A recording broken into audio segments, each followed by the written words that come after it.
You wake up, but you can't move. Your chest feels heavy. The room feels wrong. You try to scream, but no sound comes out. And then you feel it. A presence. Something is watching you from the darkness. Sleep paralysis is one of the most terrifying experiences the human mind can create. And yet, millions of people experience it every year. So what is happening inside the brain when the body refuses to move and the mind begins to see monsters?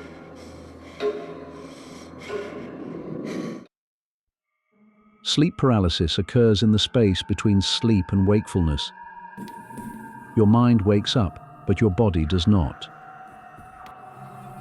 During REM sleep, the stage where most dreams occur, the brain shuts down your muscles to prevent you from acting out your dreams.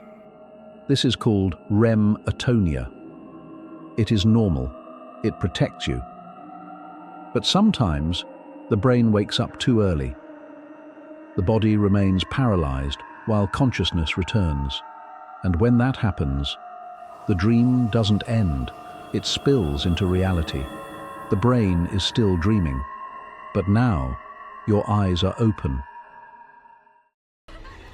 This is why so many people report the same terrifying sensations. Pressure on the chest, difficulty breathing, and the overwhelming feeling that someone is in the room. Studies show that nearly 30% of people worldwide will experience sleep paralysis at least once in their lives. And across cultures, across centuries, people describe almost the same thing. A shadow in the corner, a figure standing by the bed, something sitting on their chest. In medieval Europe, it was called the night hag. In Japan, kanashibari. In parts of Africa and the Caribbean, it was blamed on spirits or demons. Different cultures, same fear. Because the source isn't external, it's the human brain. During sleep paralysis, the amygdala, the brain's fear center, is highly active. At the same time, the rational parts of the brain remain suppressed. Fear without logic, emotion without control.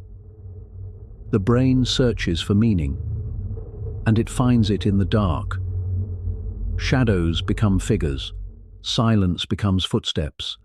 The unknown becomes a threat. This is why hallucinations during sleep paralysis often take human or human-like shapes.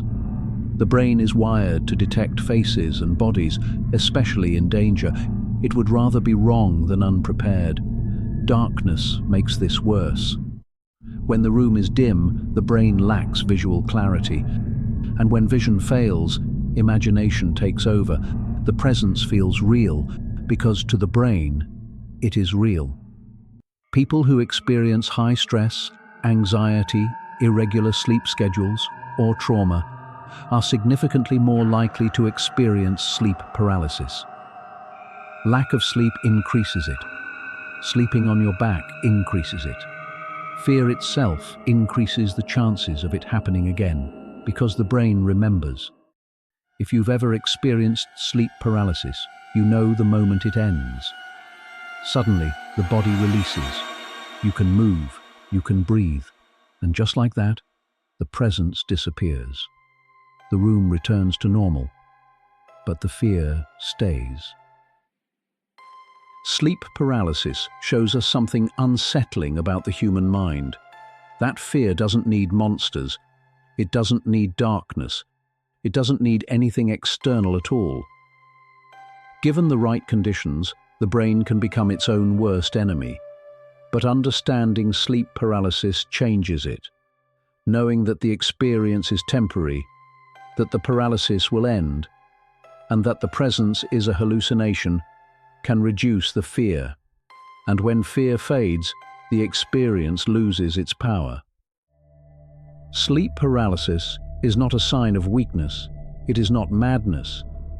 It is the collision between dreaming and waking, a reminder that the line between reality and imagination is thinner than we think. And the next time you wake up in the dark, unable to move, remember this: nothing is coming for you. The danger isn't in the room. It's in the dream that hasn't ended yet.